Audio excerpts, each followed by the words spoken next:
আজকে তোমাদের সাথে একটা গায়ে হলুদের কেকের ডিজাইন শেয়ার করব আর ডিজাইনটা আশা করি তোমাদের থেকেও অনেকটাই ভালো লাগবে।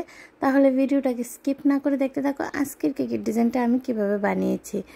হ্যালো ফ্রেন্ডস, আশা করি তোমরা সবাই খুবই ভালো আছো, আমি অনেকটাই ভালো আছি। তোমাদের সবাইকে জানাই অসংখ্য স্বাগত। নতুন আরও একটা কেকের ভিডিও নিয়ে চলে এসেছি আমি পিঙ্কি কেক এন্ড কিচেন থেকে। তো প্রথমে কিন্তু আমি কেকটার মধ্যে ইয়েলো কালারের ক্রিম নিয়ে নিয়েছি আর ভালো করে ফিনিশিংটা দিয়ে দিচ্ছি।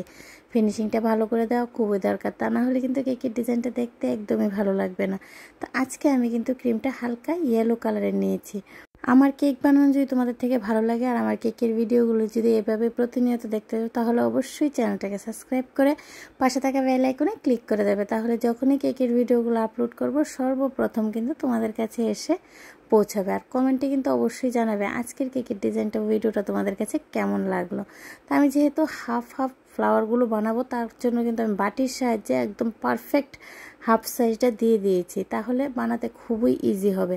আর এখানে আমি রোজ নোজেল ইউজ করেছি। তোমরা যদি পাপড়িগুলো ছোটো দিতে চাও তাহলে ছোট রোজ নোজেল ইউজ করবে। আমি যেহেতু পাপড়িগুলো একটু বড় দিয়েছি তার জন্য কিন্তু আমি একটু বড় সাইজের রোজ নোজেলটা ইউজ করেছি। আর ইয়েলো কালারের সাথে আমার মনে হয়েছে যে পিঙ্ক কালারটাই অনেকটা ভালো যাবে, তার জন্য কিন্তু আমি পিঙ্ক কালারের ক্রিমটাই নিয়েছি। যেহেতু গায়ে হলুদ তার জন্য কিন্তু আমি কেকটা ইয়েলো কালারের মধ্যে রেখেছি। যদি বার্থডে ওকেশনের জন্য সেম ডিজাইন বানাতে হয় তাহলে কিন্তু কালারগুলোকে চেঞ্জ করে দিলেও অনেকটাই ভালো লাগবে। হোয়াইট কালারের মধ্যে কিন্তু যে কোনো কালার অনেকটাই ভালো লাগে।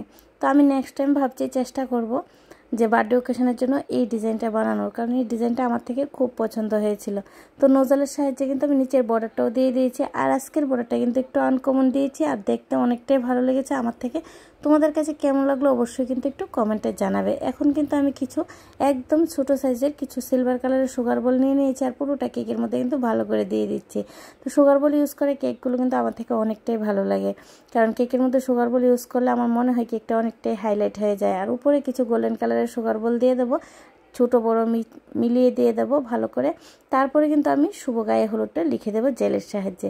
তোমরা চাইলে এখানে ক্রিমও ইউজ করতে পারো, যার যেটা ভালো লাগে। আমার থেকে জেল দিয়ে লিখতে অনেকটাই ভালো লাগে, তার জন্য কিন্তু আমি এখানে জেলও ইউজ করেছি।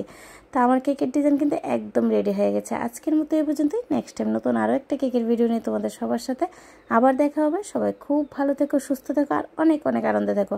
আমার ভিডিওটা ধৈর্য সহকারে দেখার জন্য তোমাদের সকলকে জানাই অসংখ্য ধন্যবাদ। রাধে রাধে ফ্রেন্ডস।